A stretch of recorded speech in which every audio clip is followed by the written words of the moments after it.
je pense qu'il n'y a pas de vie sans travail. Parce qu'en fait, tu t'isoles, en fait, à un moment donné, tu es connecté avec personne. Donc à un moment donné... C'est d'ailleurs souvent les partis qui sont contre la rente qui sont contre le travail. Et au final, même s'ils sont rentiers, au final, ils finissent quand même par s'investir dans l'association d'à côté. Qu'est-ce qu'on met? Est-ce que ce travail est forcément rémunéré ou est-ce que c'est du travail, du temps passé avec les autres pour faire des choses ensemble, pour faire progresser une cause, pour faire progresser... On travaille tous, en fait. On travaille tous. Je crois que ne pas travailler, c'est enlever une chose essentielle à l'homme ou à la femme, qui est aussi de se réaliser. Thibaut Cornudet, bonjour. Bonjour. Merci d'avoir accepté de venir jusqu'à nous à Montmartre pour ce nouvel épisode du podcast des Forces françaises de l'industrie réalisé en partenariat avec le média Les Déviations. Alors ce qui nous intéresse sur ces médias, c'est deux choses. Côté Les Déviations, c'est plutôt des parcours de vie qui vont à un moment donné rencontrer le travail et puis développer, une relation un peu particulière qui évolue d'ailleurs beaucoup au fur et à mesure de notre époque. Et là, on aime bien comprendre ce qui passe par la tête d'un entrepreneur, pourquoi il le devient, qu'est-ce qui fait que ça marche, qu'est-ce qui fait qu'il se plante, qu'est-ce qui fait que... Voilà, pour partager tout ça, et surtout pour montrer que les entrepreneurs ne sont pas des animaux particuliers, hein, ils font partie, m'a-t-on dit, de l'espèce humaine, et que finalement, ça pourrait arriver à des gens parfaitement lambda de se retrouver dans tes baskets un beau jour. Voilà, donc ça c'est le premier élément, ça c'est le côté des déviations, et le côté Force française de l'industrie que tu connais puisque tu fais l'amitié d'être partenaire, c'est comment est-ce qu'on peut se mettre tous ensemble pour une mission qu'on trouve absolument merveilleuse, qui est refaire de la France un pays qui produit, qui cultive, qui innove et qui construit, puisque on a été un grand pays pour ces choses-là, on l'est beaucoup moins aujourd'hui, notamment pour l'industrie, maintenant pour l'agriculture, mais pour le reste aussi où c'est compliqué, et on entend beaucoup les économistes, beaucoup les politiques, on entend moins les entrepreneurs, donc on aime bien écouter ceux qui font, et qui sont confrontés à des gens qu'on appelle des clients, et qui vont pouvoir un petit peu amender le discours dominant et apporter leur témoignage. Donc voilà, pour toutes ces raisons-là, merci d'être là.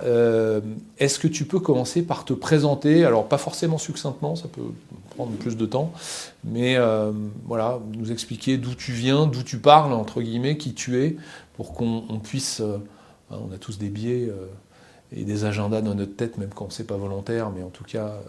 si on voit la même chose, on n'aura pas forcément le même discours pour le raconter. C'est donc intéressant de voir d'où tu parles pour qu'on comprenne ton point de vue, celui que tu vas développer un peu plus tard. Donc, j'ai envie de te dire, le micro est à toi. Bon, merci de m'accueillir, en tout cas, de passer ce moment ensemble. Donc, moi, Thibaut Cornudet, je suis originaire de la région parisienne, même de Paris, avec des parents... un père parisien, une maman qui venait de l'Oise. D'accord. Donc tu fais partie du tout petit nombre de personnes qui revendiquent le fait d'être parisien.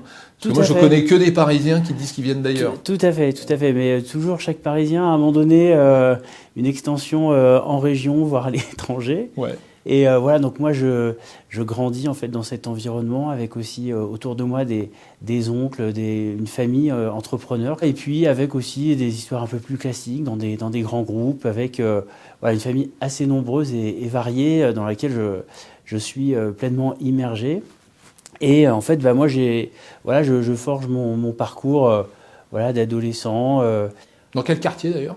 Moi, je suis dans l'ouest parisien, donc je suis plutôt vers Saint-Cloud, et donc je fais mes études puis après à Boulogne. Là, j'avance plutôt en travaillant, sans être ultra investi non plus à l'école, mais très investi. Encore un ancien élève qui n'a pas été. En fait, alors par l'entrepreneuriat. En fait, elle est exactement. En fait, celui qui fait un peu moins, il imagine toujours comment il pourrait faire les choses plus facilement ou voir les faire par d'autres, ou en imaginant des choses qui seraient plus simples pour lui. Et puis, par ailleurs, je m'investis quand même dans l'associatif. Je suis investi auprès des jeunes. J'ai du temps que je consacre pour des missions un petit peu plus de bénévoles, etc. Donc, du coup, j'ai un circuit un peu chaotique. Mais heureusement, à l'époque, il n'y avait pas Parcoursup. Donc, il fallait attendre le bac pour avoir les bonnes notes, savoir quelle mention on allait avoir. Donc voilà, je progresse. Puis en fait, moi j'ai à l'époque, mon père est dans la finance, donc sans trop réfléchir, je pars pour faire des études de gestion. Ouais. Et là, particularité, c'est le début de l'alternance en France. Et donc, je fais l'IUT Avenue de Versailles en me spécialisant vers MSTCF, donc la filière finance, contrôle expertise comptable, etc. Et donc, je m'y investis dedans. Et là, je crois que c'est la première fois j'ai un projet de création d'entreprise. Dès le début, alors. Qu'on a à faire, en fait, dans le cadre des études. Ah oui, très bien. Et là, j'ai une idée, évidemment, que je trouve magique, qui est de faire des chefs à domicile. Donc des chefs marmitons, des cuisiniers qui vont aller dans les appartements, dans les maisons parisiennes, faire finalement la cuisine à la place des gens. Donc ça, j'y crois à fond.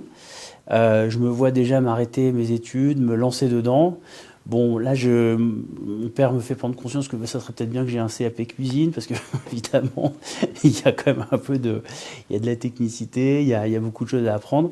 Et bon, finalement, ce projet, s'arrête, parce que, finalement, la vie continue.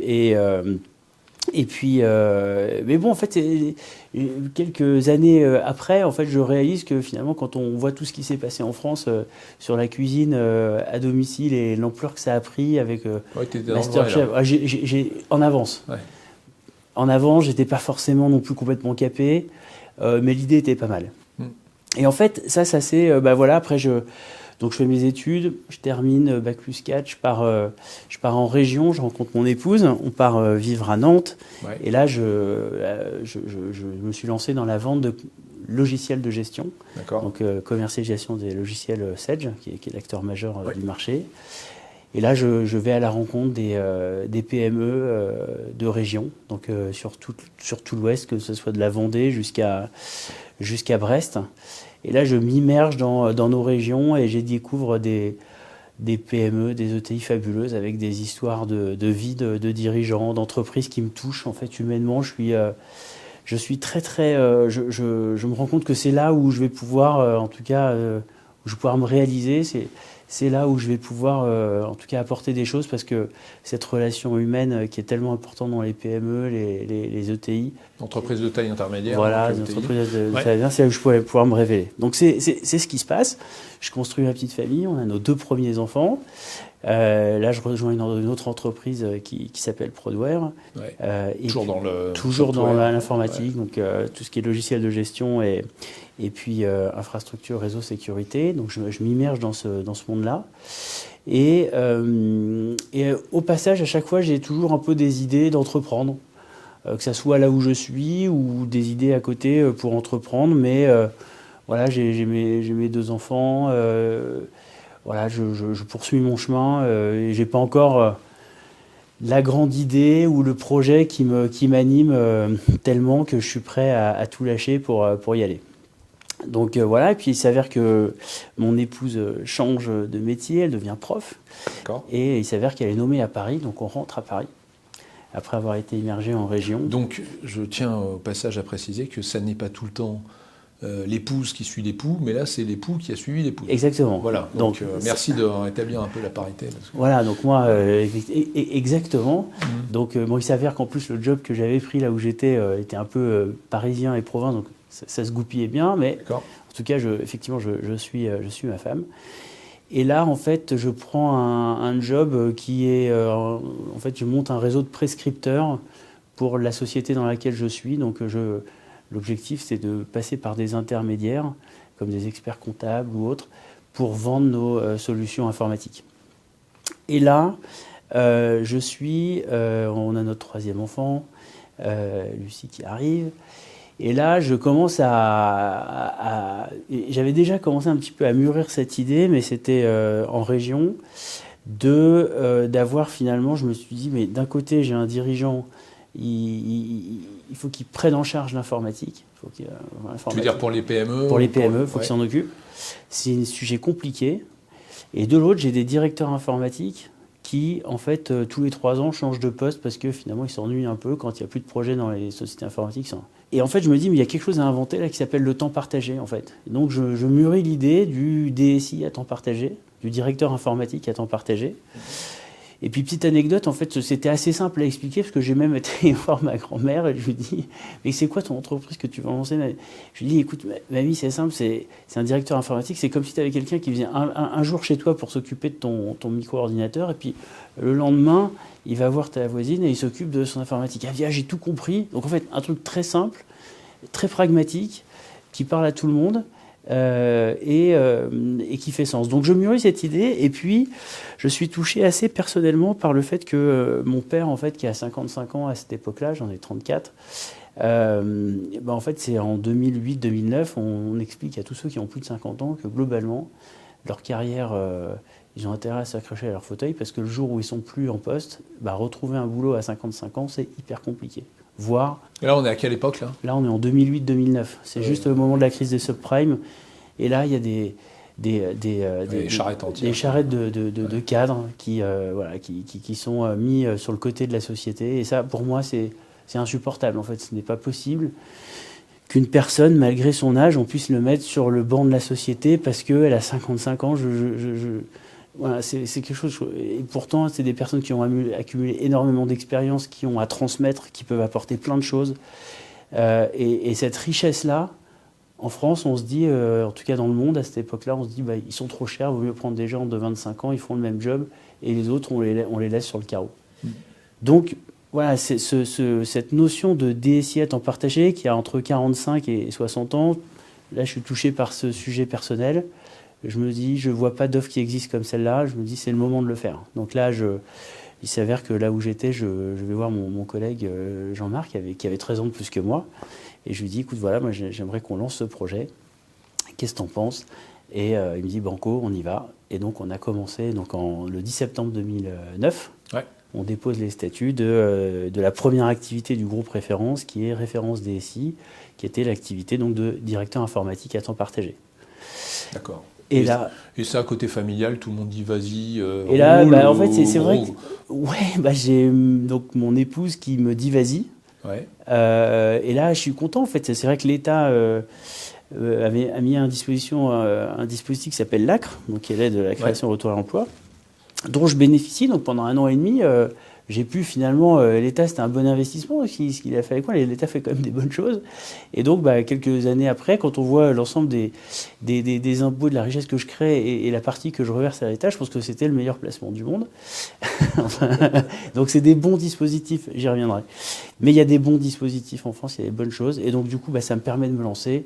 Et du coup, au bout d'1 an et demi, j'assure les revenus dont j'ai besoin pour pouvoir assurer. Donc ça marche rapidement. Rapidement. Il n'y a pas de traversée du désert pendant 3 ans. Non, parce qu'en fait, on est sur un métier de service qui nécessite peu d'investissement. Par contre, on a besoin d'avoir vite du chiffre d'affaires, des clients. Donc ça, c'est du réseau, quoi.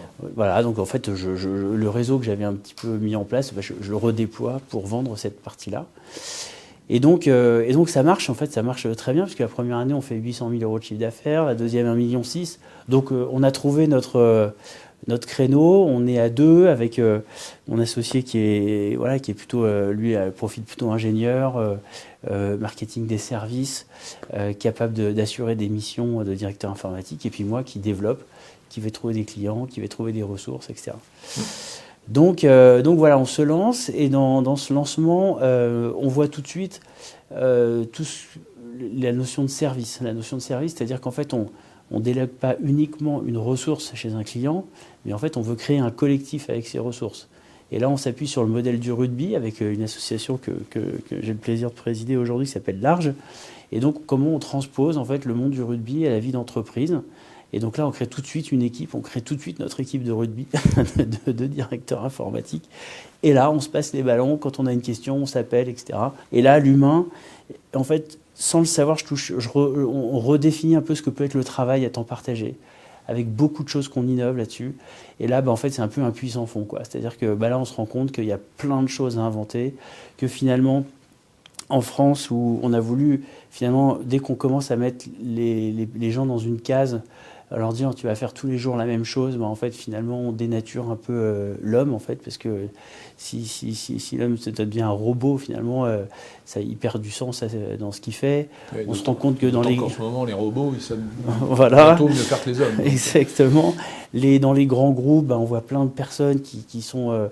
voilà, où ces relations humaines n'existent plus, où en fait on est tout, surtout faut pas que ça soit humain, faut surtout pas qu'il y ait d'affect, parce que tout ça nuit au bon fonctionnement des organisations. Une organisation, faut qu'on puisse changer n'importe qui à n'importe quel moment, parce qu'il faut que l'organisation soit plus forte que les hommes. Donc toutes ces notions-là qui sont en fait un peu le fruit de l'industrialisation, un peu, qui viennent un peu de là, on se rend compte en fait qu'elles ont créé un vide de sens, un vide de sens au travail, et que finalement avec ce temps partagé, en fait on redécouvre ça. On est finalement dans 3 entreprises différentes, on a 3 dirigeants différents qui nous disent tous les jours est-ce qu'on est content ou pas content de nous. Est-ce que ce qu'on fait chaque jour qu'on passe chez nos clients, on se demande qu'est-ce que j'ai fait aujourd'hui, qu'est-ce que j'ai créé comme valeur aujourd'hui suite à la journée que j'ai faite pour mon client dont je m'occupe de l'informatique. Donc en fait on redéploie finalement ce mot travail à temps partagé, et ça en fait finalement je continue et j'avais toujours eu à l'idée de le développer sur toutes les fonctions support dans l'entreprise. Donc on le déploie après sur la partie ressources humaines, sur la partie finance, sur la partie marketing digital, sur la RSE aujourd'hui, la RSSI avec la sécurité informatique. Donc voilà, on a élargi notre panel d'offres, et même aujourd'hui avec des office managers qui peuvent venir dans les entreprises à temps partagé.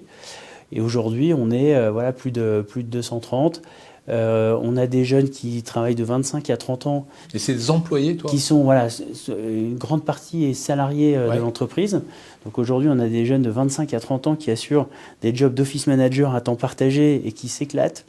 On a des plus seniors qui ont 60, voire 65 ans et qui partent à la retraite, qui aussi pratiquent ce métier. Et donc voilà, vraiment, et ça, on le fait en fait au service de nos entreprises, de nos PME, petites ETI françaises. Et on se rend compte qu'aujourd'hui, on a 500 clients actifs qui nous font confiance tous les mois, qui font confiance à nos ressources pour justement venir les aider sur les fonctions support. Et en fait, aujourd'hui, ils préfèrent prendre quelqu'un 2 jours par semaine que quelqu'un à temps plein. Donc, on se rend compte que finalement, cette nouvelle façon de travailler, elle a sa place en France. Et donc, c'est une immense fierté pour moi que de développer en fait ce nouveau métier, que de le développer avec aujourd'hui une équipe de 220 personnes qui sont mobilisées autour de ce sujet. On pourra parler de l'IA qui arrive, qui est un vrai sujet. Et voilà, chaque jour, au service de ces PME, industries françaises, dans laquelle on vient justement apporter notre compétence pour faire en sorte que ces dirigeants puissent, avec les équipes en place, développer leur industrie, développer leurs services, en tout cas avec notre soutien. Il y a quand même une culture en France autour du CDI, autour du travail unique. Il y a eu, de moins en moins, parce qu'il y a eu cette période qui a commencé dans les années 80 du chômage de masse, où il y avait des gens qui se projetaient sur des carrières, j'allais dire, monométiers. Mono-employeur, c'est-à-dire un seul employeur, mais un seul employeur sur toute sa vie. Comment est-ce que toi, qui justement est confronté à des gens qui vont intervenir sur plusieurs sites, plusieurs entreprises, voire même plusieurs métiers, qui bougent beaucoup, comment tu vois justement cette confrontation, ou en tout cas ces 2 mondes un peu différents, entre celui de la flexibilité, qui est parfois très mal vu. Il y a le Code du travail qui n'aime pas trop ça. On a des syndicats qui trouvent parfois à raison que c'est quand même de la précarité. Tu vois, on ne dit pas flexibilité, on dit précarité. C'est pas pareil. Tu vois les choses évoluer comment depuis quelques années et peut-être dans le futur ? En fait, ce que je vois, c'est que finalement, ce Graal du CDI, où on est justement comme tu dis, un seul job, un seul employeur pendant toute sa vie, en fait. Ça, en fait, on voit que effectivement, ça ça marche, et je vais y mettre quelques nuances. Dans les grands groupes, à l'échelle à laquelle il est, avec les biens et services qu'il propose, il est capable d'organiser la vie du collaborateur de façon variée dans le temps. Par contre, ce qui est clair, c'est que appliquer ça au modèle des ETI, PME, plus petites entreprises, en fait, ça ne marche pas. C'est-à-dire qu'en fait, ça ne marche pas. C'est-à-dire qu'à un moment donné, de toute façon, on voit bien, et ça a été encore accéléré encore plus avec le Covid, si quelqu'un a envie de partir, il part. Et puis si l'employeur veut quelqu'un, il faut aller le chercher. Mais en fait, il y a une relation entre finalement celui qui cherche du boulot en CDI et l'employeur. Les rapports de force ont évolué. C'est-à-dire qu'avant, c'était l'employeur qui avait la main sur ses salariés. Les salariés ne comprenaient même pas qu'un salarié ait envie de bouger. Aujourd'hui, le dirigeant, il est obligé de travailler sur sa marque employeur, sur le sens qu'il donne à ses affaires pour pouvoir garder ses équipes, parce que si elle ne le fait pas, ses équipes changent d'employeur. Bah, même les grands groupes, hein, moi j'ai quand même l'impression que le fait de changer de groupe régulièrement, c'est maintenant des étapes de carrière qu'on voit en tout cas beaucoup plus qu'avant. Alors plus qu'avant, mais ça reste quand même entre guillemets plus marginal. Ouais.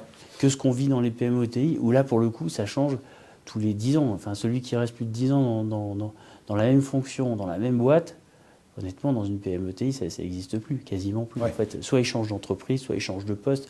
Mais changer de poste dans une PME, c'est plus compliqué que dans un grand groupe, parce qu'on n'a pas forcément... il y a moins d'opportunités. Moins d'opportunités, l'entreprise... Et puis, il faut les coûts de formation qu'il y a, etc. Donc en fait, la flexibilité, elle s'est invitée... elle s'est invitée naturellement dans ces tailles d'entreprise, parce que elles n'avaient, puis parfois elles n'ont plus les moyens, parfois elles n'ont pas les besoins. Donc en fait, la PME française, son environnement, c'est lequel? C'est un monde qui bouge en permanence, surtout encore plus en ce moment. Donc en permanence, il faut qu'elle puisse s'adapter, qu'elle puisse adapter ses ressources à son marché, à la façon de faire. Et ben pour ça, elle a besoin aussi de pouvoir compter sur des personnes différentes, qui n'ont pas forcément les mêmes talents, qui n'ont pas forcément les talents quand elle les embauche, que ceux dans 3 ans dont elle aura besoin, parce que son monde aura évolué. Donc elle avait recruté, je sais pas, un responsable des achats qui parle français. 3 ans plus tard, son marché, c'est l'Europe, il faut qu'il parle anglais. Est-ce que je peux lui apprendre à parler anglais, ou est-ce qu'il faut que je trouve une solution pour avoir quelqu'un d'autre qui va occuper le poste? Donc en fait, le marché du travail est devenu beaucoup plus... voilà, la variabilité, la flexibilité est devenue quelque chose de beaucoup plus fort. Et d'ailleurs, il n'y a qu'à voir le métier du management de transition qui a explosé, qui a émergé. On voit chez Prism Emploi tous les métiers temps partagé. Et est-ce que tu trouves que la société autour s'est adaptée à ça? Parce que moi, ma perception, c'est que tu as demandé un crédit à une banque, ouais. Il te demande un CDI, il te demande de l'ancienneté dans une boîte, il te demande tout ça. Et donc, je me suis toujours demandé d'ailleurs, tu vois, comment est-ce que les Américains, il n'y a pas de CDI, enfin, je veux dire, tu te fais virer du jour au lendemain, donc pourtant ils ont des prêts. Ouais. Pourquoi est-ce qu'en France on a ce truc où il faut forcément ce Graal-là, et comment ça évolue par rapport à cette flexibilisation? Alors du coup, ça évolue très très doucement, voire très très peu, voire pas du tout. Parce qu'en fait, il s'avère que voilà, quand on commence en tant que jeune, pour ceux qui se lancent en tant que freelance et qui ont 25 ans et le jour où ils veulent acheter une maison, on leur demande c'est quoi tes derniers bulletins de salaire, et là évidemment la réponse c'est que j'en ai pas, alors que celui qui gagne un peu peut-être moins d'argent, mais dans une société qui est cotée en bourse, là pour le coup on lui ouvre un crédit. Donc il y a un vrai... et puis après il y a tout le travail dissimulé. Enfin, il y a toute une législation en France qui s'est mise en place autour du CDI, et un écosystème, les banques, les assurances, etc. Enfin, tout le monde s'est mis en place autour de ça. C'est devenu la relation au travail, c'est le CDI. Ouais. Donc autour de ça, tout s'est construit. Et comme aujourd'hui, ce sujet-là, il est en train d'être disrupté, voire challengé par d'autres modèles comme un peu le nôtre, et du coup, oui, effectivement, la société s'est pas encore adaptée à ça. C'est pour ça d'ailleurs que nous, Groupe Préférence, là, on est un peu innovant par rapport à nos confrères sur le thème du temps partagé, c'est qu'on salarie nos équipes, ce qui leur permet d'avoir de la flexi-sécurité. C'est d'un côté la partie salariale qui leur permet de faire des prêts, etc. Et de l'autre, la variété de missions chez les clients. Donc, d'accord. Mais si tu n'avais pas fait ça, tu conviens avec moi que on a quand même tout un écosystème qui n'est pas... j'admire beaucoup, moi, les freelances qui, pendant... Alors, peut-être qu'ils s'en sortent mieux au moins le mois, mais avec des écarts de rémunération, et surtout des difficultés pour accéder à la propriété, pour avoir des crédits, oui. ou ce genre de choses. Bon, après, sur les freelances, il faut un peu aussi relativiser. Hein. Sur 10 freelances qui commencent, 7 ans plus tard, il y en a 2 qui continuent. Hein. Donc en fait, la majorité, sur les 8 années, quand même, ont rebifurqué. Enfin, sur les 7 années, ont rebifurqué sur un salaire. Et comment tu l'expliques, ça? Uniquement le salaire, ou c'est aussi des gens qui se rendent compte qu'entrepreneur, c'est faire de la paperasse, c'est démarcher, c'est pas que faire son... Ouais, voilà, c'est du temps, c'est de l'insécurité, c'est vivre avec le stress de demain ça s'arrête, et le stress de ça s'arrête et j'aurai peut-être pas de quoi assurer les mois qui suivent. C'est le stress de trouver des clients. Enfin, c'est pas si simple que ça. C'est un vrai métier, le commerce. Ça. Donc, on s'improvise pas commercial du jour au lendemain. Et puis, effectivement, le jour où il faut financer les études de ses enfants, le jour où il peut y avoir plein d'événements dans la vie qui font que on a du mal à gérer cette insécurité des revenus, parce que c'est quand même ça, l'entrepreneuriat, c'est une forme d'insécurité permanente. Hein.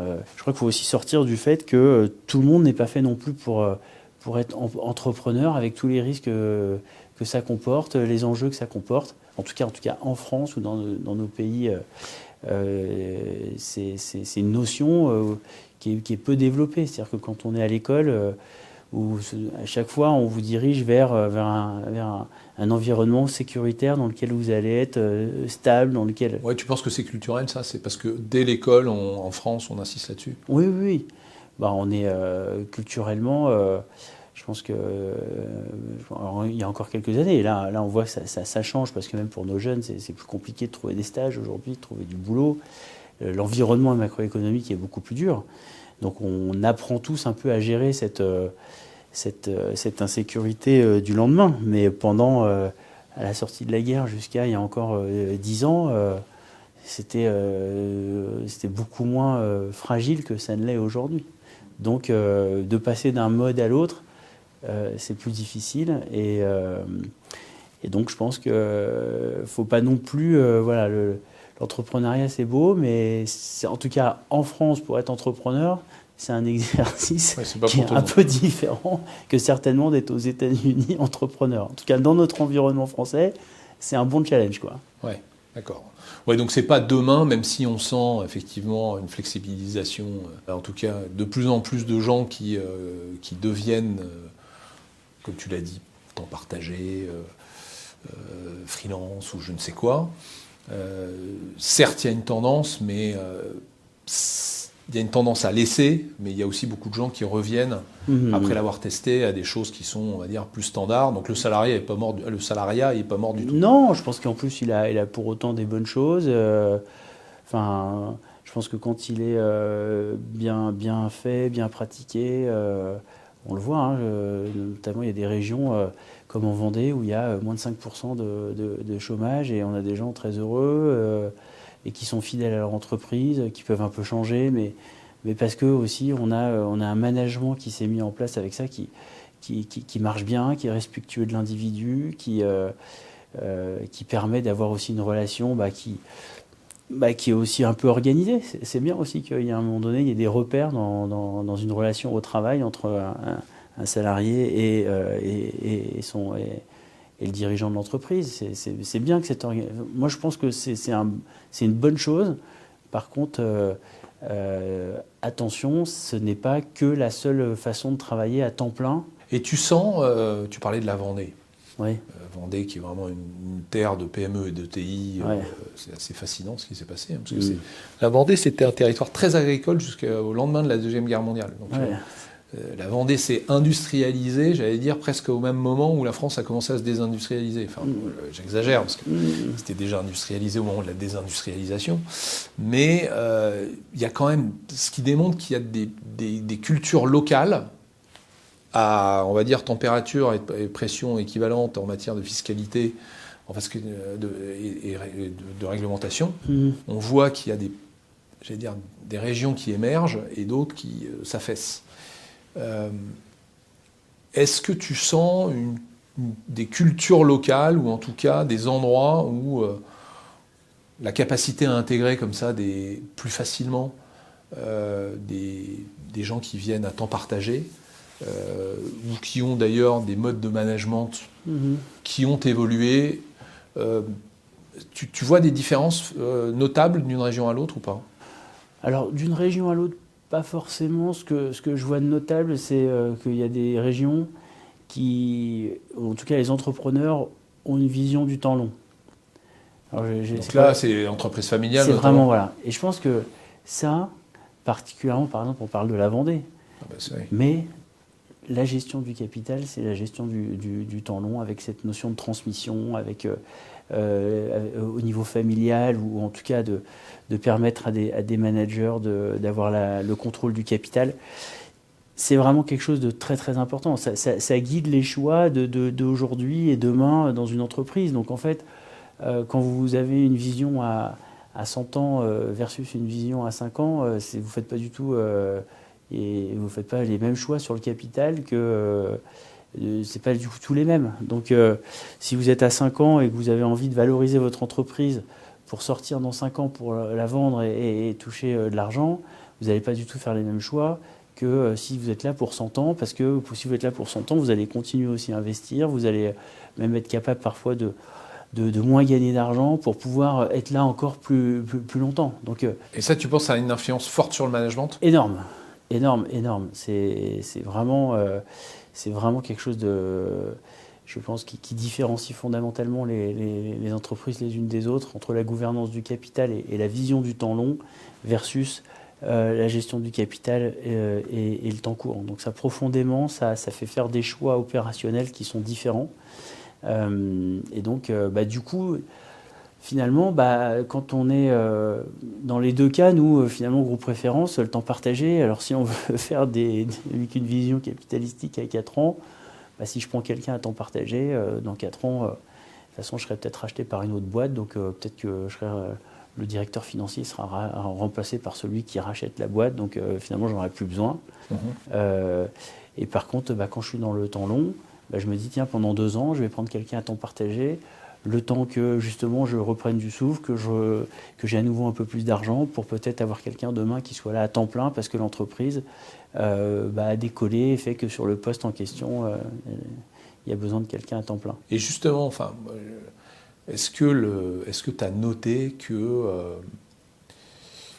l'appartenance pour tes salariés à des entreprises différentes, et puis j'imagine avec un certain turnover, c'est-à-dire c'est des missions qui... pour certaines sont pérennes et d'autres plus courtes, j'imagine. Ouais. Il y a quand même, on vit une époque de transition. Alors, celles dont tout le monde parle sont transition climatique, donc avec des impacts sur la gestion de l'énergie, des émissions de CO2, de l'impact que l'activité, j'allais dire, économique et humaine a sur l'environnement. Il y a aussi tout ce qui est transition digitale, avec maintenant une accélération absolument fulgurante qui est l'intelligence artificielle. Ouais. Ça apporte quelque chose, le fait d'être à temps partagé et d'être dans plusieurs endroits. Et puis d'ailleurs, de question plus générale, toi qui es en contact avec 500 entreprises quasiment au quotidien, via tes équipes, c'est vécu comment ça? Est-ce qu'il y a une prise de conscience? Est-ce que ça avance? On en est où? En fait, oui, alors ça s'accélère. En 2025, on était dans un peu les débuts si je parle de la partie IA. Nous, en fait, là, le fait d'être à temps partagé chez 3 clients, et surtout le fait d'être au sein d'une entreprise organisée comme la mienne, groupe préférence, nous, en fait, on a quand même 10 à 15% du temps qui est dédié pour chacun à travailler sur ces sujets-là. Donc, j'ai 200 personnes qui sont en train de réfléchir en même temps à l'IA, comment l'utiliser, comment demain le déployer avec nos clients, donc comment on fait des retours d'expérience, donc on est de plus de 200 à apprendre en même temps ce sujet-là, et du coup demain d'être le DAF enfin le directeur financier d'une entreprise qui vient avec des outils IA, qui vient avec une démarche IA et qui pourra certainement faire plus de travail pour un coût un peu moindre, ou un temps passé en tout cas un peu moindre, parce qu'il sera outillé d'outils qui auront été testés, éprouvés et qui marchent et sur lesquels il y a du vrai ROI pour opérer sa fonction. Et alors ça, c'est sur la prise en main et l'avantage, j'allais dire, voilà. Oui, le fait d'avoir une entreprise, de pouvoir le gérer, et versus je suis tout seul dans l'entreprise. Maintenant, après, sur le niveau d'adoption, alors tu m'as dit que tu travaillais qu'en France. Mais parce que moi, tout ce que je lis, tout ce que je vois, à chaque fois que je discute avec des gens, c'est mon ancien métier. Moi, avant, j'étais beaucoup dans le digital et la tech. J'ai toujours entendu que la France était un petit peu en retard notamment sur les PME et un peu moins les ETI. Bon, les grands groupes, ils sont au niveau, mais sur l'adoption digitale. Toi, c'est quelque chose que tu constates, il y a eu une accélération, on est en train de rattraper, parce qu'on a des super startups, c'est génial, mais il n'y a pas que ça, quoi. En fait, on a la French Tech. Ouais. Donc là, on a avec nos licornes, avec des super boîtes. On peut être super fiers de Mistral. On a vraiment des... Et d'ailleurs, quand on s'y met, je pense que c'est un des grands talents de la France, c'est quand on est un peu au pied du mur, on arrive à se mettre en mouvement très fort et à produire des choses extraordinaires. Ouais, c'est bon, on va pouvoir faire bientôt des trucs extraordinaires, parce que là, on est vraiment au pied du mur. Mais bon, ça va être l'heure, là, je sens. C'est la caractéristique des Français. Il faut vraiment être au pied du mur ou que la maison brûle pour se dire, tiens, je vais faire différemment. Bon, on fait avec ce qu'on est. Mais en tout cas, on est capable de faire ça. L'État est capable de mettre en place des moyens pour accompagner, encore ces dernières années. Par contre, ce qui est clair, c'est que l'adoption dans les PME, PMI, elle prend du temps. Et en fonction de là où on est en France, elle prend du temps. Alors, c'est vrai que la BPI, quand même sur les... et avec ses programmes d'accélérateurs, etc., il y a quand même pas mal d'environnements aussi. Puis avec, évidemment, la FFI, avec des lieux où, justement, on vient apprendre quand même aujourd'hui à mettre en place ces pratiques. Et je trouve que sur l'IA, en tout cas, on n'est pas en avance, on n'est pas non plus les plus en retard du monde et c'est en train de se mettre progressivement en place. Mais ça prend du temps parce que entre aujourd'hui savoir l'utiliser vraiment et aller dans une PMI de province ou même à Paris parce que la personne on n'a jamais entendu parler, il va falloir... C'est ça qu'il faut arriver à travailler. C'est-à-dire que d'un côté, on a un IA qui accélère comme ça, et notre adoption de l'IA, elle est beaucoup plus lente. Donc il faut qu'on arrive à trouver des mécanismes qui permettent que tout le monde accélère en même temps.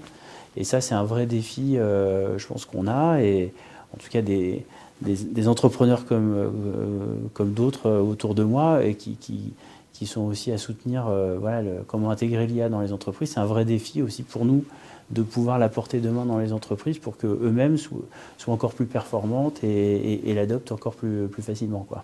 Et est-ce que tu sens, un peu comme le digital, à ses débuts en tout cas, à la je ne sais quelle combienième vague s'est posé le problème. Le problème, il se posait beaucoup sur le middle management, sur le cadre moyen, qui est un petit peu entre le marteau et l'enclume, on va dire, et qui dit digital, dit désintermédiation, se retrouver un peu spontanément dans une situation qui n'était pas agréable. Par rapport à l'IA, par rapport à tout ce que tu as vu, c'est pas nécessairement là-dessus que... Bon, après, il y a beaucoup d'entreprises qui sont aplaties. Oui, moi je crois qu'en fait, la nature, déjà je suis assez optimiste de nature, donc je crois que la nature fait bien les choses. Donc en fait, quand il y avait Internet, on s'est dit que... Quand il y a eu Excel qui est arrivé, on s'est dit ça va. Et puis en fait, finalement, ça a pu créer plus de métiers, plus de...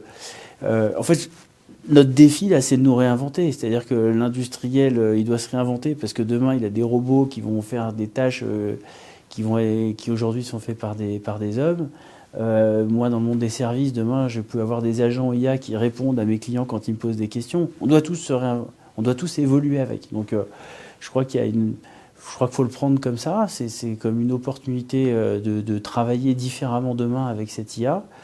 Maintenant, je crois qu'il faut être très attentif à préserver les relations sociales entre géants, créer du lien, créer cette part d'humanité qui est fondamentale en nous et et dans lequel on s'accomplit au travail. Le travail, c'est vivre. Hein, enfin.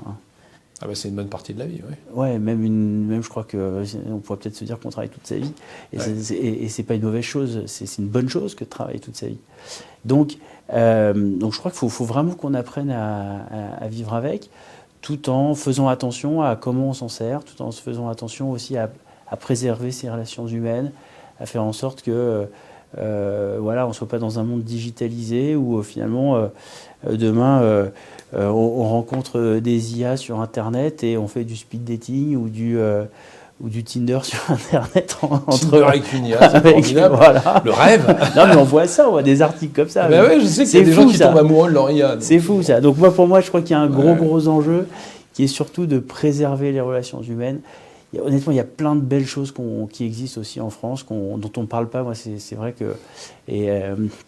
ça, c'est quelque chose aussi que je regrette peut-être dans les médias, c'est qu'on essaye de faire du teasing sur ce qui ne va pas bien, sur les tensions, sur les guerres, mais il y a aussi beaucoup de choses qui se passent bien, et je pense qu'il faut aussi mettre la lumière sur ces choses qui se font de bien, parce que c'est aussi de ça dont on a besoin pour avancer. On est plus guidé par des idées nouvelles et qui font sens et qui permettent de continuer à vivre sur une belle planète versus aussi tout le temps une communication qui tend à dire que finalement on va vers la fin du monde, quoi. Ouais, mais l'avantage d'être négatif, c'est qu'on a des sujets pour s'engueuler au bistrot. Donc ça, quand même, dans la culture française, c'est important ça. Oui, mais alors, si tu enlèves ça, qu'est-ce qu'on va se raconter? Oui, justement, ce qui est bien, c'est que quand on est... En fait, ça c'est bien, mais à un moment donné, au pied du mur, et là, au pied du mur, il faut agir, quoi, parce que sinon, on va faire le constat qu'on en aura beaucoup parlé au bistrot, et que, bon, en même temps, ça n'aura pas spécialement fait avancer les choses, et qu'à un moment donné, il faut se mettre en action. Je crois que vraiment, il faut se mettre en action. On est dans une époque où il faut se mettre en action encore plus qu'avant. Ouais. Et je pense qu'il faut faire la lumière sur vraiment ce qui se fait de bien. Il y a plein de belles choses quand je vois dans les entreprises qu'on accompagne, au niveau associatif, dans plein d'endroits, il y a plein de belles choses qui se font, mais on n'en parle pas beaucoup. D'ailleurs, ça me fait penser, il y a quand même un certain nombre de slogans en France qu'on entend régulièrement, dans le genre nos vies valent plus que leurs profits, dans le genre dès qu'on demande aux gens de travailler un petit peu plus, on nous vole du temps de vie pour le donner au travail. Il y a une opposition dans la tête d'un certain nombre de Français entre vivre et travailler, c'est-à-dire comme si le travail c'était du temps perdu pour la vie, comme si ça ne faisait pas partie de la vie. C'est quoi ton avis, ta réflexion sur ce sujet? Je pense qu'il n'y a pas de vie sans travail. Parce qu'en fait, tu t'isoles, en fait, à un moment donné, tu es connecté avec personne. Donc, à un moment donné... C'est d'ailleurs souvent les partis qui sont contre la rente qui sont contre le travail. Et au final, même s'ils sont rentiers, au final, ils finissent quand même par s'investir dans l'association d'à côté. Qu'est-ce qu'on met? Est-ce que ce travail est forcément rémunéré ou est-ce que c'est du travail, du temps passé avec les autres pour faire des choses ensemble, pour faire progresser une cause, pour faire progresser... On travaille tous, en fait. On travaille tous. Je crois que ne pas travailler, c'est enlever une chose essentielle à l'homme ou à la femme, qui est aussi de se réaliser. En fait, sans travail, on n'a pas l'effort, on n'a pas le... Quand on part en vacances, c'est parce qu'on a aussi travaillé, qu'on a envie de se reposer. Quand est-ce que si on se repose tout le temps, finalement, on finit par s'ennuyer, je crois vraiment que cette idée de séparer le travail et la vie, c'est vraiment quelque chose qui, pour le coup, a mis, en tout cas, c'est peut-être cette dernière décennie, les hommes dans une équation qui est pas la bonne, en fait. La bonne, c'est que en fait, travailler tout au long de sa vie, c'est, je pense, sain et bien, après sous des formes différentes, pas au même rythme, pas de la même façon. Il faut remettre au milieu du village l'idée que travailler, c'est une composante de la vie et que c'est bien et que c'est normal. Je pense que quand est-ce qu'en fait la question serait plutôt sur 2000 ans, quand est-ce qu'on s'est dit que le travail, ça faisait pas partie de la vie, en fait. Je pense qu'il faut vraiment revaloriser le travail au sens de ça fait partie de la vie, quoi. D'accord. Et ça, tu sens que c'est en train de se réinstaller? Oui, ça change, en plus, un peu par la force des choses, parce que finalement, dans 5 ans, il y aura plus de personnes qui auront plus de 50 ans qui seront actives que moins de 50. Donc il va falloir qu'on travaille plus longtemps, de toute façon. Retraite ou, ou pas retraite, il va falloir travailler plus longtemps. Et donc du coup, aujourd'hui, on voit il y a par exemple, nous on fait partie du club Landois qui est pour la promotion des plus de 50 ans. Il y a des initiatives au niveau de la Poste d'avoir plus de 10 000 personnes qui continuent à travailler jusqu'à 70, 75 ans pour continuer à apporter du courrier. Donc il y a plein d'initiatives qui sont prises justement pour montrer que le travail, en fait, finalement, il va durer plus longtemps et que de toute façon, l'économie ne peut plus financer demain des personnes qui s'arrêtent à 60 ans de travail. Ce n'est plus possible parce qu'il y aura plus de gens qui auront plus de 60 ans que de gens qui en ont moins pour les financer. Donc à un moment donné... et je pense que plus fondamentalement, ma conviction, c'est que la stabilité d'un pays ou d'une économie, enfin, elle vient si les gens y travaillent. S'il n'y a pas de travail... on gagne plus à travailler qu'à moins travailler. En tout cas, en termes de stabilité pour tout le monde, je pense que c'est... Donc voilà, donc je pense que vraiment c'est en train de changer, c'est en train d'évoluer. Il y en a de plus en plus, moi je vois dans mes équipes, mais dans celles de nos clients, de personnes qui ont envie de continuer à travailler à 64, 65 ans, même avec des formats de contrat qui le permettent aujourd'hui en France. Autre question, peut-être pour venir sur le sujet de l'industrie. Oui. Est-ce que tu trouves qu'il y a une spécificité industrielle j'allais dire dans les métiers que tu fais, et un regard particulier par rapport au temps partagé, ou c'est quelque chose qui est exactement pareil que dans les métiers de service? Le métier de l'industrie, c'est des gros investissements. Enfin, voilà, je ne vais pas faire de révélation parce que c'est des gros investissements. Et donc, c'est beaucoup de focus, mais sur le produit industriel. Donc, la notion de la fonction support, en fait, elle est vachement importante dans ces métiers-là, mais ce n'est pas le cœur du réacteur. Le cœur du réacteur, c'est ce qui permet de produire et c'est toute la chaîne de production. Donc, du coup, je dirais que dans les industries, et on le constate dès qu'on est sur Oyonnax ou dans toute la vallée de l'Arve avec de la plasturgie qui a été... on a toute la filière de la plasturgie aujourd'hui qui une partie en tout cas qui utilise nos services à temps partagé ou que ce soit dans les industries en région. Ouais, c'est un bon format parce qu'en fait quand l'industrie, il faut remettre de l'investissement sur le produit industriel, on en a peut-être moins sur les fonctions support et donc du coup d'avoir du budget à mettre un peu plus variabilisé sur un DAF, sur un directeur financier, sur un directeur informatique, et d'avoir des coûts moindres sur cette partie-là, oui, ça fait vachement de sens en fait. Donc oui, en fait, l'industrie est vraiment un secteur pour nous très, en tout cas, qui utilise de plus en plus nos services. Et tu as une maturité là-dessus, c'est-à-dire qu'il y a une prise de conscience? En fait, notre sujet, c'est que le temps partagé, c'est pas très connu encore en France. Donc en fait, un industriel, aujourd'hui, il pense pas forcément encore au temps partagé. Il pense intérim, il pense recrutement, mais il se dit pas qu'il peut avoir un directeur financier un jour par semaine.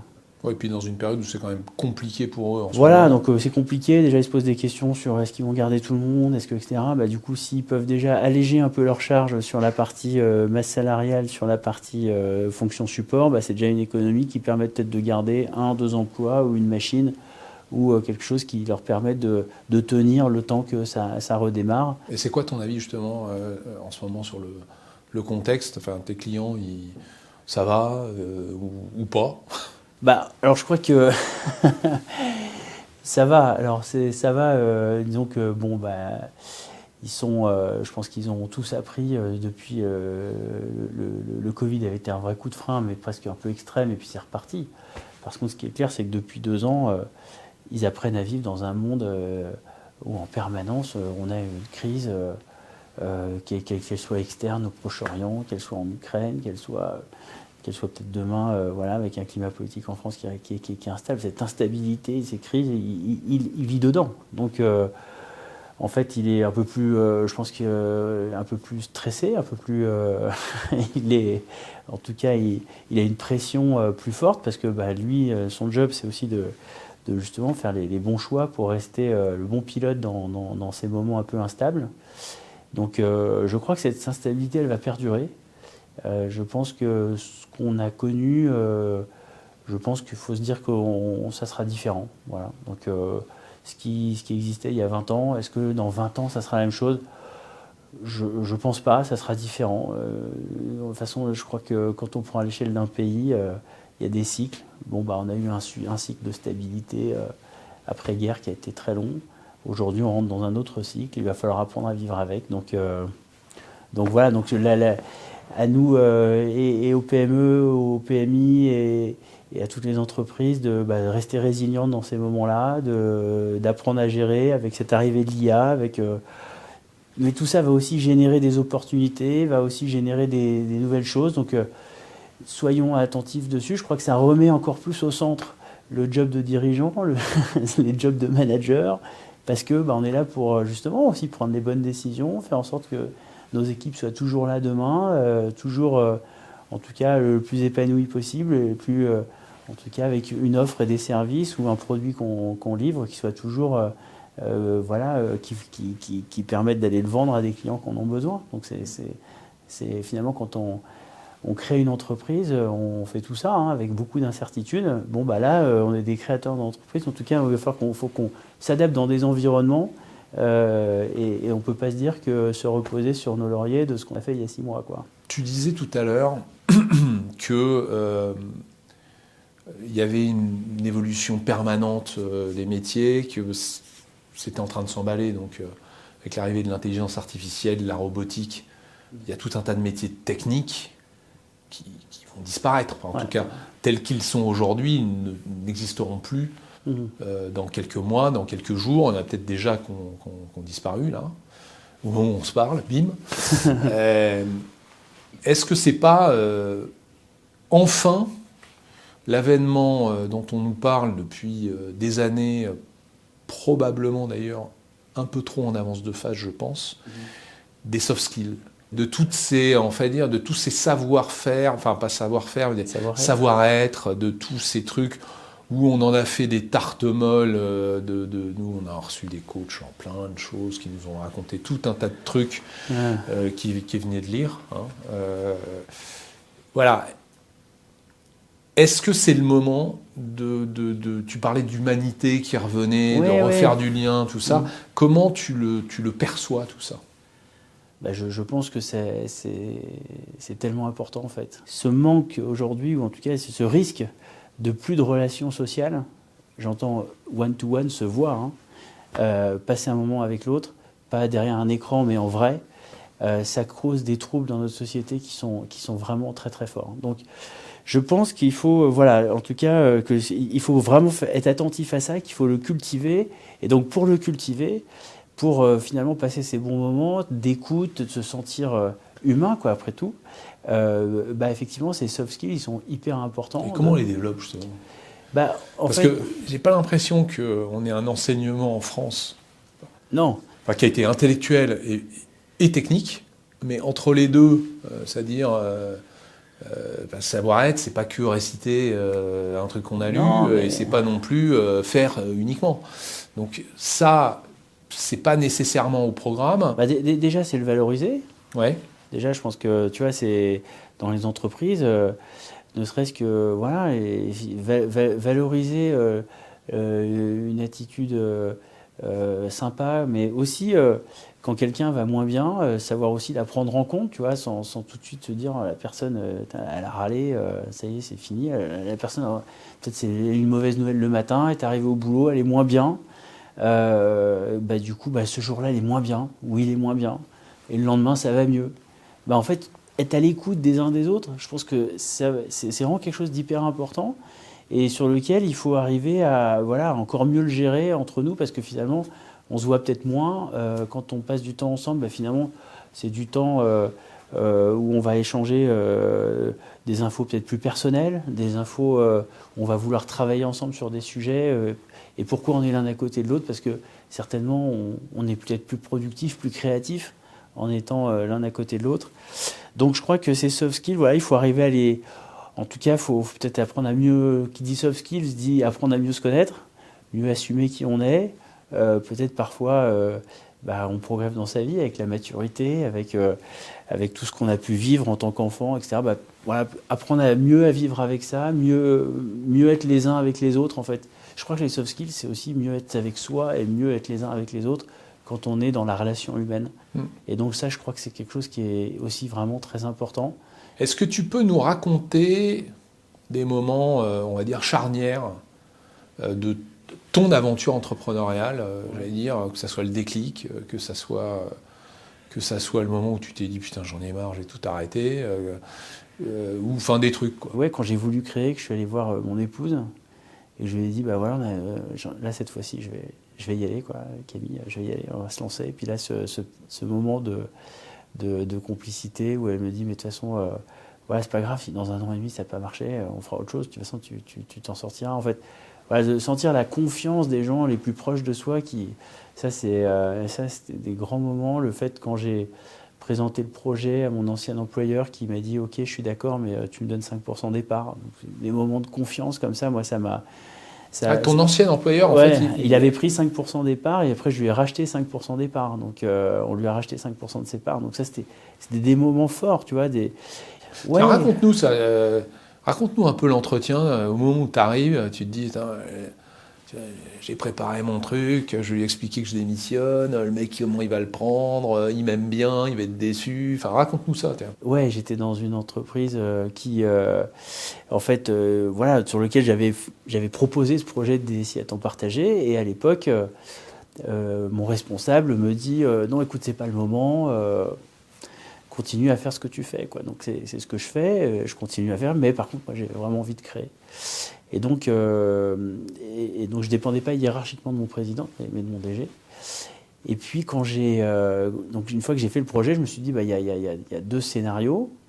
Il y a un scénario où je démissionne, et donc là il faut que je puisse lancer l'entreprise et avoir de l'argent.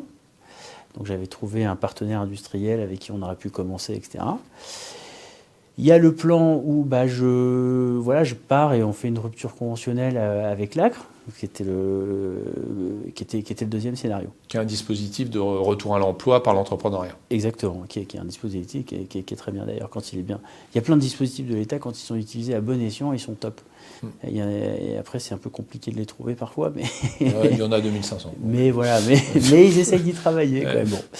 En tout cas, voilà, donc je vais le voir la 2e fois, donc je reviens, et j'avais donc scénario 1, scénario 2. Et là, je me rappelle, je lui présente le projet, Philippe Bouaziz, merci. Il me dit, écoute, moi j'ai un 3e scénario. Donc attends, c'est qui lui ? C'est mon ancien président. D'accord. Mon dernier président. Ouais. Et qui me dit, écoute Thibaut, votre projet c'est top, par contre je veux bien, l'ACRE, ok, l'ACRE, ok. Et par contre, j'y crois et à titre personnel, je vais mettre 5% je veux 5% des parts. Donc là, c'était un beau cadeau après tout ce que j'avais fait. Donc c'était des moments marquants comme ça. Et donc du coup, je me lance et puis on se lance d'ailleurs à l'époque. Et puis après, 3 ans plus tard, on reprend les actions. Bon, bref. Après, je crois que sur les moments, j'ai pas eu de... En fait, j'ai toujours... en fait, je crois que depuis que j'ai créé, en fait, j'ai toujours été dans des environnements où j'ai beaucoup écouté. Donc, j'étais à l'APM, à l'Association du Progrès pour le Management. Là, maintenant, je suis au club ETI, je suis élevé au club, là, on est partenaire de la FFI. J'ai toujours eu des environnements assez stimulants autour de moi pour me challenger, en fait. Donc, du coup, j'ai plutôt le sentiment d'être toujours un peu au vestiaire. Parfois, je suis un peu sur le terrain pour prendre la lumière. Mais je suis toujours là-dedans parce que le grand projet, c'est de vraiment permettre à de plus en plus de monde de travailler avec cette nouvelle forme de travail. Après, dans les expériences, oui, quand il a fallu, avec mon associé, on avait créé à 2 l'entreprise. Donc, le moment où la période de son départ n'a pas été simple. Il est parti pour... Il était tombé gravement malade. Il a fallu gérer cette transition tout en étant malade, avec la fin de sa carrière aussi. Donc, des moments pas faciles quand on a créé... Raconte un peu justement l'association avec ton associé, d'où il vient. Lui, en fait, il a 13 ans de plus que moi. Il vient du sud-ouest. Moi, je suis parisien. Je mesure 1m87, il en mesure 1m70.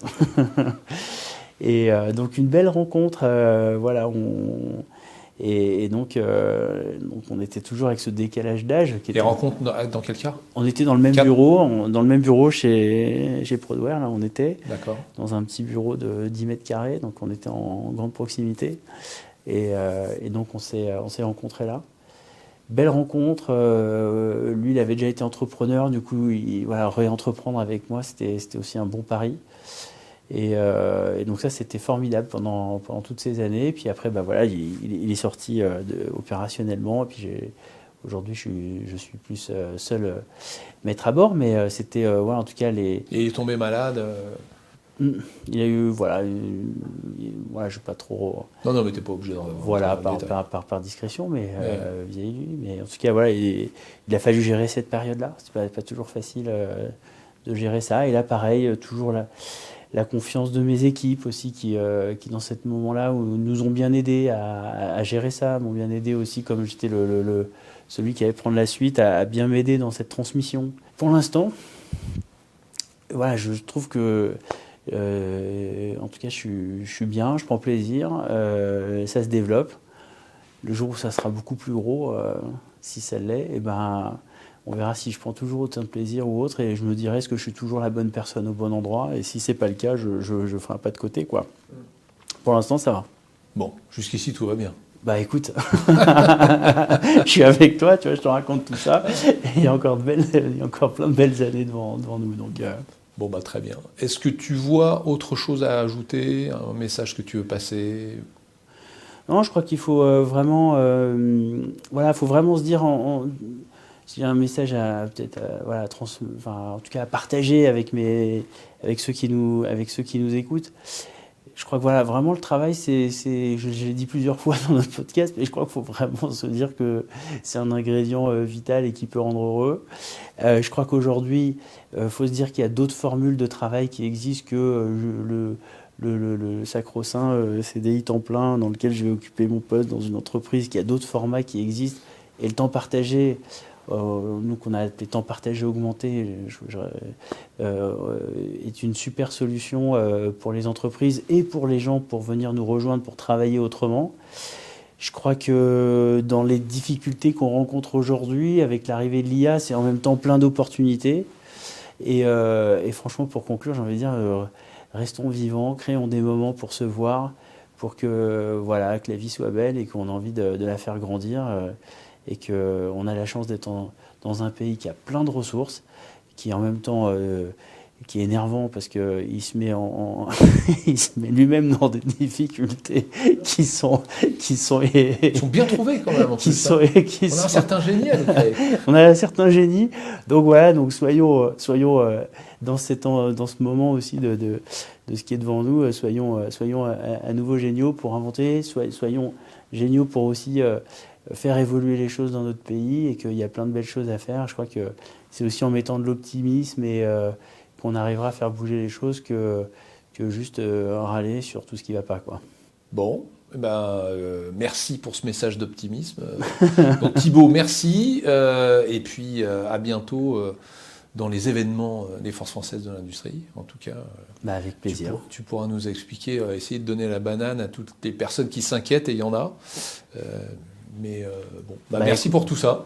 Écoute, merci beaucoup. C'était un plaisir d'être avec toi et puis de partager tout ça au sein du réseau FFI. Enfin, la FFI, tout ça sera diffusé. Tous ceux qui nous écoutent et qui ne sont pas encore chez nous, parce qu'il y en a. Mais voilà. On a les noms. Voilà. Ok, merci. Merci beaucoup.